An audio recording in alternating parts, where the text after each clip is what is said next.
Hello and welcome to my YouTube channel friends, this is me Kiran. So friends, आज का topic था कि मतलब आप में से बहुत लोगों ने मुझसे मेरी यूपीएससी जर्नी के बारे में पूछा है। बट बिफोर दैट मैं आपको अपनी बैकग्राउंड हिस्ट्री बताना चाहूँगी कि मैंने यूपीएससी क्यों ऑप्ट किया। आई मीन कैरियर के लिए और भी बहुत से ऑप्शन होते हैं, लेकिन मैंने यूपीएससी क्यों चूज़ किया, जबकि बोलते हैं कि यूपीएससी सबसे टफेस्ट एग्ज़ाम है।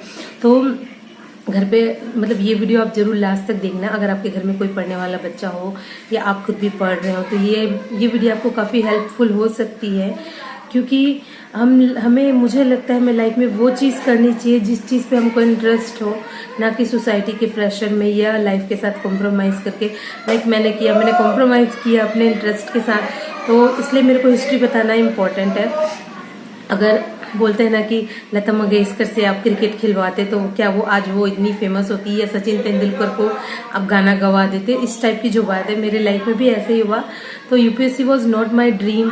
इवन मुझे तो ये सब करना ही नहीं था, मुझे नहीं बनना था कलेक्टर यार, मुझे सिविल सर्विसेज में जाना ही नहीं था। अगर मतलब क्या बोलते हैं उसको, सोशल सर्विस करनी, समाज की सेवा करनी, तो उसके लिए जरूरी नहीं कि आप डीएम हो तभी करोगे, आप इंडिविजुअल भी समाज की सेवा कर सकते हो। लाइक मुझे लगता है कि कोई जरूरतमंद हो, किसी को, जैसे हम पूरी जा रहे थे तो मुझे कोई लगा जरूरतमंद है, तो मैंने उसे पैसे देने के बजाय उसको चॉकलेट खिला दिया, आई मीन बिस्किट दे दिया, चाय पिला दिया। मुझे लगता है जहाँ तक मैं कर सकती हूँ, मेरे औकात के हिसाब से मैं करती हूँ। तो उसके लिए जरूरी नहीं आप डीएम बनो। और मैंने कई ऐसे करप्ट डीएम भी देखे हैं जो डीएम बनने से पहले तो बहुत बड़ी बड़ी भाषण देते हैं, बाद में क्या हो जाता है आपको भी पता है, लाखों करोड़ों मिलते हैं फिर उनके बैंगलोर से। तो मेक मूव फ्रॉम दिस। तो हम कहा थे कि हाँ, मेरा इंटरेस्ट किस चीज़ पे था वो जानने के लिए पहले मैं छोटी सी हिस्ट्री बताना चाहूँगी। और मेरे साथ प्रॉब्लम क्या है ना, जब मैं बोलना स्टार्ट करती हूँ ना तो कब 10 मिनट 20 मिनट हो जाता है मुझे पता नहीं चलता। तो मैं चाहूँगी कि मैं बहुत शॉर्ट में वीडियो बनाऊँ। तो जब मैंने 10th पास आउट किया तब मेरी बड़ी सिस्टर, जो जस्ट मुझसे बड़ी थी, जो है नहीं इस दुनिया में, उन्होंने 12th पास आउट किया। तो उन्होंने वो किया पीएटी, तो उनका सिलेक्शन हो गया पीएटी में, उनको गवर्नमेंट कॉलेज मिल गया। तो मेरे पापा अब उनको पढ़ाने लगे, क्योंकि एग्ज़ाम में क्वालिफाई करी थी, पापा बहुत खुश थे, तो दीदी को पढ़ाने लगे। जब मैंने 12th पास आउट किया तो दीदी की 2nd ईयर या 3rd ईयर चल रहा था, तो पापा एक ही बच्चे की पढ़ाई अफोर्ड कर सकते थे। तो मेरा जो सपना था, मेरे को होटल मैनेजमेंट करना था 12th के बाद। तो मैंने पापा से कहा कि पापा मुझे होटल मैनेजमेंट करना है, मुझे मैनेजमेंट ही करना है, क्योंकि मैं अपने नवोदय में भी मैं अपनी हाउस लीडर थी, नीलगिरी हाउस की मैं लीडर थी। तो मुझे एक लीडरशिप क्वालिटी थी और मुझे इंटरेस्ट भी था लोगों को कमांड करने में। और मेरा सपना भी था, मैं बिजनेस करना चाहती थी, मुझे जॉब में किसी के अंडर में रह के कोई काम ही नहीं करना था। तो मैंने पापा से कहा, पापा ने सीधा कह दिया कि मैं एक ही बच्चे का पढ़ाई अफोर्ड कर सकती हूँ। और इनफैक्ट पापा अफोर्ड भी नहीं कर सकते थे एक बच्चे की पढ़ाई, क्योंकि मेरे पापा को कोई बैक सपोर्ट नहीं था फैमिली से, नहीं मेरे पापा की जमीन जायदाद। कभी कभी पापा 100 रुपये कमाते दिन का, कभी 200, कभी कभी तो 20 रुपये भी कमा के लाते। तो मेरे ऊपर ना एक प्रेशर बन गया कि नहीं, मुझे 12th के बाद जॉब करना है। तो आई स्टार्टेड जॉब।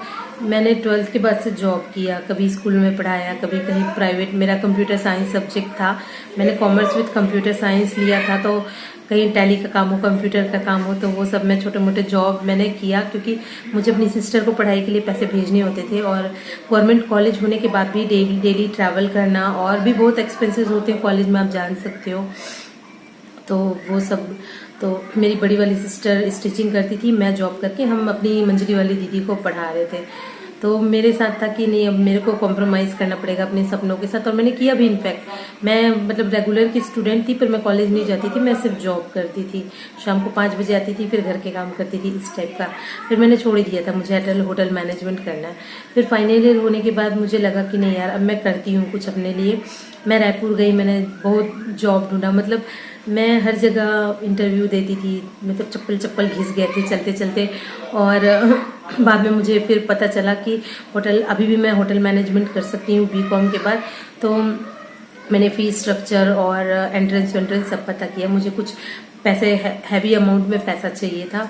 तो फिर मैं अपने दादाजी के पास गई कि मुझे एजुकेशन लोन निकलवाना है और आप मेरी हेल्प करो। तो खैर दादा बोलने में शर्म आ रही मुझे, क्योंकि अगर मैं उनकी पोती होती या मैं उनके सगे बेटे की बेटी होती तो वो इतना तो मेरी हेल्प कर सकते थे, क्योंकि वो करोड़पति आदमी थे, उनके लिए लाख रुपया कोई मैटर नहीं करता था। तो उन्होंने मुझे मना कर दिया नहीं। और मेरे बाप के नाम पे तो कोई ज़मीन जायदाद थी नहीं, मतलब मेरे पापा के नाम पे एक साइकिल भी नहीं था कि उसको बेच के मुझे पढ़ा सकें। आपको जैसे मैंने बताया, तो मेरे पास कोई ऑप्शन नहीं था। फिर मैंने बलौदा बाजार में जितने भी मुझे लगते थे कि ये रिच है, जिनसे मैं हेल्प मांग सकती हूँ, तो मैं सबके घर डोर टू डोर गई। मैंने कहा अंकल प्लीज़ मेरी हेल्प कर दें, मुझे होटल मैनेजमेंट करना है, मुझे IIM से करना है, ये वो जो भी जितना भी मैंने अपने हिसाब से पता लगाया था।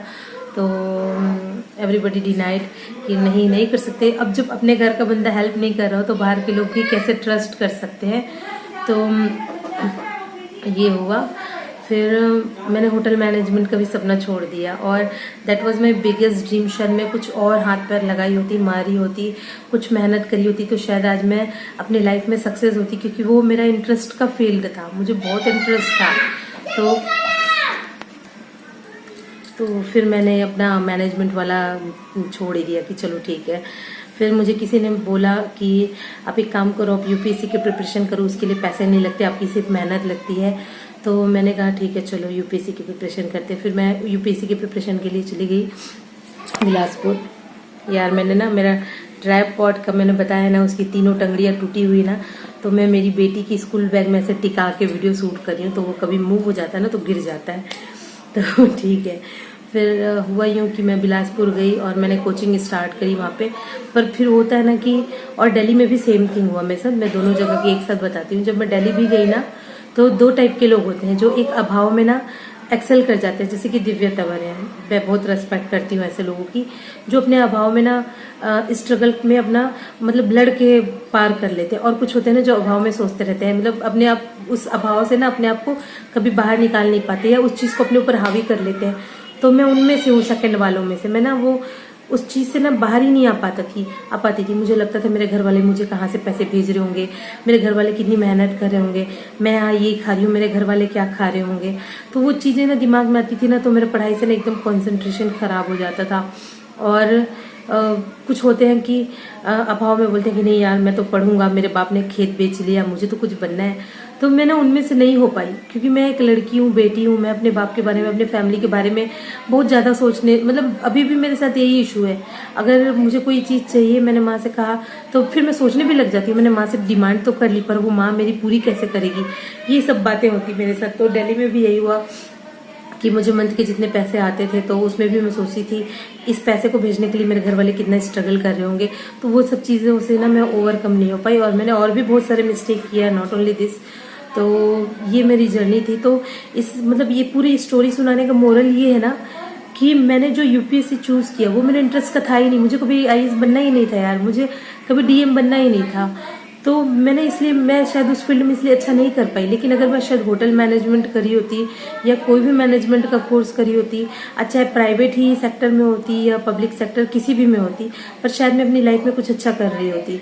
और होता है ना कि आप भी शायद अपने बच्चों को, बहन को, भाई को, जो भी पढ़ाई कर रहे हो, तो उनको ना कभी भी प्रेशराइज मत करो, आप ये करो, आपको कलेक्टर बनना है, आपको डॉक्टर बनना है।